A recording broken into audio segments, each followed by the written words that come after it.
नमस्कार दोस्तों, मैं फिर से अपने चैनल में आप सभी का स्वागत करता हूं। दोस्तों, जैसे कि मैंने पार्ट 1 में बताया था कि माइनस से एक्ट में टोटल 215 क्वेश्चन है। जो पतली सी किताब है उससे टोटल 215 क्वेश्चन बनता है। पार्ट 1 में मैंने कितना दिया, 1 से लेके 21 तक। आज मैं आपको 22 से लेके 39 नंबर तक यानी कि टोटल 17 क्वेश्चन आपको दे रहा हूं पार्ट 2 में। ठीक है। और सबसे पहले, अगर किसी भी मेरे भाई बंधु को कोल या मेटल के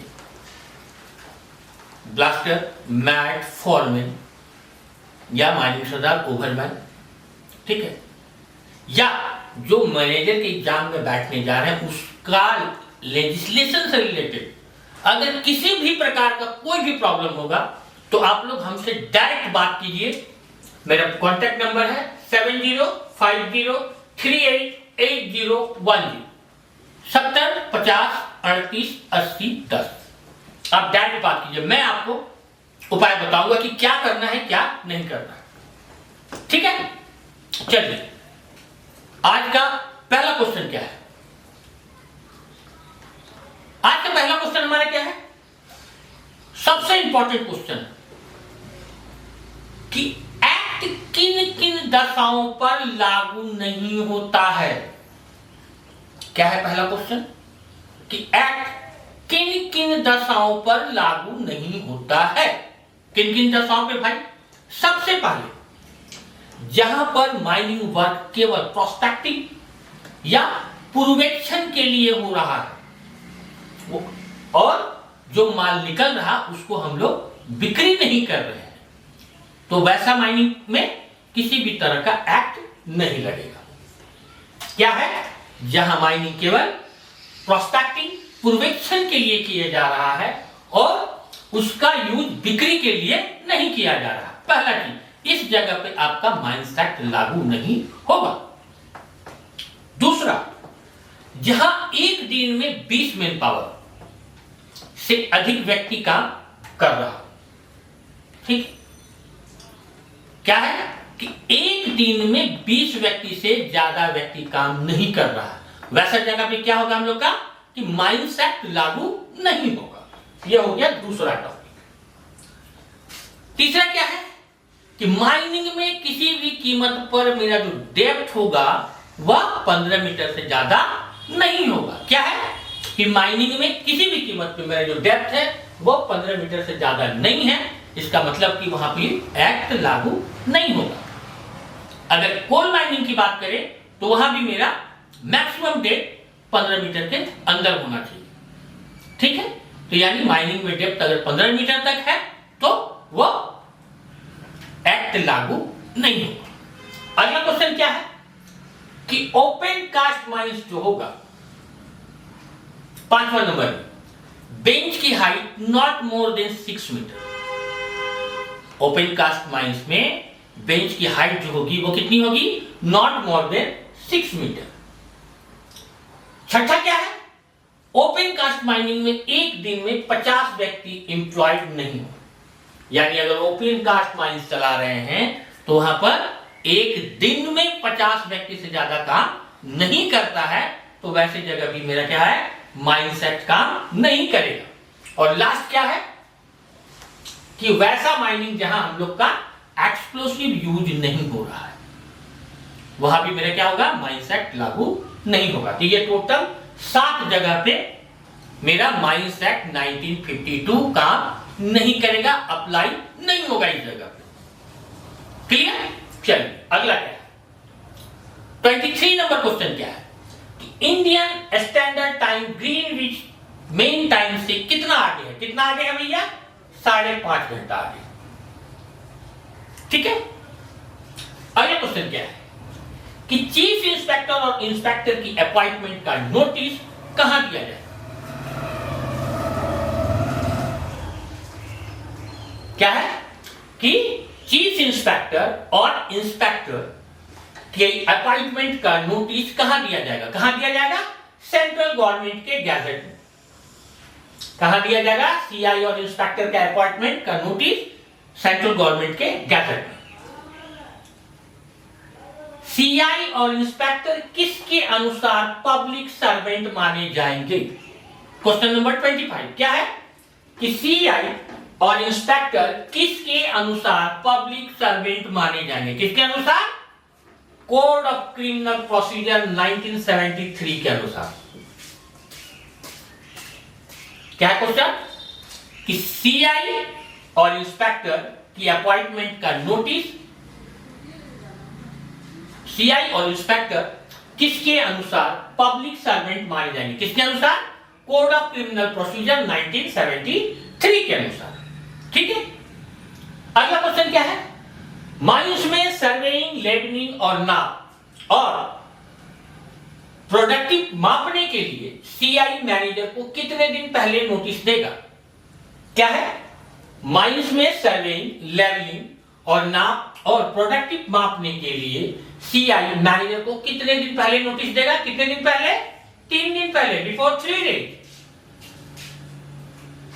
अगला क्वेश्चन क्या है? Safety and occupational health survey के काम में किसी व्यक्ति को ओवर टाइम का भुगतान किस दर से किया जाएगा? क्या है कि safety and occupational health survey के काम में किसी व्यक्ति को ओवर टाइम का भुगतान किस दर से किया जाएगा? किस दर से किया जाएगा? Ordinary rated of wages. Ordinary rate of wages. ठीक है, अगला क्वेश्चन क्या है कि ऑर्डिनरी रेट ऑफ वेजेस का क्या अर्थ है? किसको बोलते हैं ऑर्डिनरी रेट ऑफ वेजेस? मतलब इसमें 2 चीज होगा। सादा भाषा में बोले तो बेसिक प्लस वीडियो, यानी आपका जो बेसिक है 1 दिन का वो और प्लस जो 1 दिन का वीडियो है, दोनों मिला के उसको बोलते हैं हम लोग ऑर्डिनरी रेट ऑफ वेजेस। अगला क्वेश्चन क्या है? आईएमई एंड पीएमई में अनफिट व्यक्ति को इलाज के दौरान क्या मजदूरी दी जाएगी? क्या है? आईएमई और पीएमई में अनफिट व्यक्ति को इलाज के दौरान क्या वेजेज दी जाएगी? क्या वेजेज दी जाएगी? Full wages. अगला क्वेश्चन क्या है? सीआई और इंस्पेक्टर किसी विशेष जानकारी के सेंट्रल गवर्नमेंट को सहमति के बिना प्रकट कर दे तो क्या सजा हो सकती है? क्या है?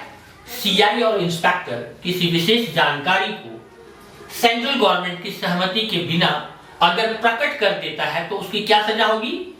1 वर्ष जेल या जुर्माना, या जेल और जुर्माना दोनों। चीफ इंस्पेक्टर और इंस्पेक्टर कोई विशेष कॉन्फिडेंशियल अगर कोई बात है और उसको बिना सेंट्रल गवर्नमेंट के माइंड में दिए हुए किसी तरह से इसको पब्लिश कर देता है, किसी समाचार में दे देता है, तो वैसी स्थिति में क्या होगा? 1 साल का जेल हो जाएगा, या जुर्माना होगा, या जेल और जुर्माना दोनों होगा। ठीक है, अगला क्या है? सर्टिफाइड सर्जन को कौन अपॉइंट करता है? क्या है? सर्टिफाइड सर्जन को कौन अपॉइंट करता है? कौन करेगा? सेंट्रल गवर्नमेंट करेगा। अगला क्वेश्चन क्या है? कमिटी किस सेक्शन के तहत बनाई गई? कमिटी किस सेक्शन के तहत बनाई गई है? किस सेक्शन के तहत? सेक्शन 12। अगला क्वेश्चन क्या है कि सीआई और इंस्पेक्टर ऑफ माइंस में जाने से कितने दिन पहले मैनेजर को सूचित करेगा? क्या क्वेश्चन कि सीआई और इंस्पेक्टर किसी भी माइंस में जाने से कितने दिन पहले वहां के मैनेजर को सूचित करेगा? कितने दिन पहले? Before 3 days. ठीक है, टोटल मेंबर्स ऑफ कमिटी, एक कमिटी जो हमारा है उस कमिटी में टोटल मेंबर्स कितने हैं? टोटल मेंबर कितना है कमिटी में? हमारा 8 मेंबर है। अगला क्वेश्चन क्या है कि कमिटी का चेयरमैन कौन अपॉइंट करता है? क्या है? कमिटी का चेयरमैन कौन अपॉइंट करता है? कौन करेगा? Central government. अगला क्वेश्चन क्या है? माइंस एक्ट 1952 में के अधीन बनाई कमिटी का गठन किसके द्वारा किया गया है या किया जाता है? क्या है? माइंस एक्ट 1952 के अधीन बनाई कमिटी का गठन किसके द्वारा किया जाता है? किसके द्वारा किया जाएगा? सेंट्रल गवर्नमेंट के द्वारा। अब मोस्ट इंपॉर्टेंट क्वेश्चन क्या है, देखो कि सेंट्रल गवर्नमेंट द्वारा बनाई गई कमेटी का खर्च कौन उठाएगा भैया। क्या है कि सेंट्रल गवर्नमेंट द्वारा बनाई गई कमेटी का खर्च कौन उठाएगा, ऑनर और एजेंट उठाएगा भैया। कौन उठाएगा, ऑनर और एजेंट उठाएगा।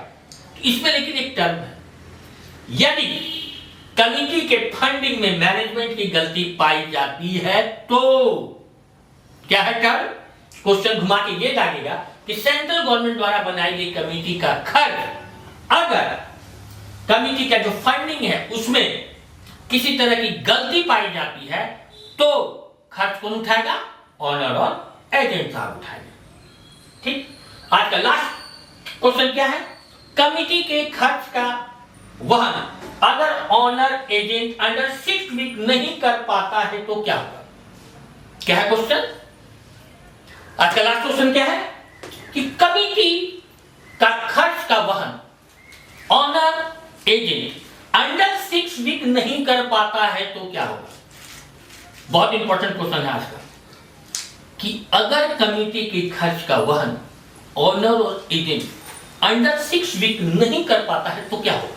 क्या होगा भैया, ऑनर और एजेंट की चल संपत्ति का कुर्की और बिक्री द्वारा वसूल की जाएगी।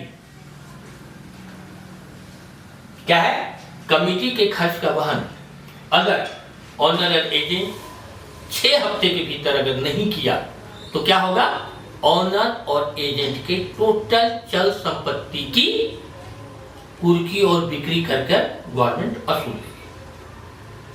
ठीक है, तो आज का प्रेजेंटेशन मेरा यहीं तक, क्वेश्चन नंबर 22 से 39 तक आपको मैंने दे दिया। ठीक है, ये पार्ट 2 है, हमको लगता है 8-10 पार्ट में आपका क्वेश्चन कंप्लीट हो जाएगा। ठीक है, मेरा प्रयास है दोस्तों कि इस बार खास तौर पे डीजीएमएस के एग्जाम में मैं आपका साथ दूं, यही मेरा प्रयास है। चलते चलते आप लोगों से पुनः गुजारिश करूंगा कि मेरे चैनल को इसी तरह दोस्तों में शेयर कीजिए, सब्सक्राइब कीजिए, लोगों तक पहुंचाइए। और अगर आपको किसी भी तरह का कोई भी तैयारी में दिक्कत आता है तो मेरा जो ऐप है माइनिंग विद मनोज, उस पर जाके एक बार आप विजिट कीजिए या मुझे पर्सनल 70 50 38 80 10 पे कांटेक्ट कीजिए। फिर मिलते हैं, धन्यवाद।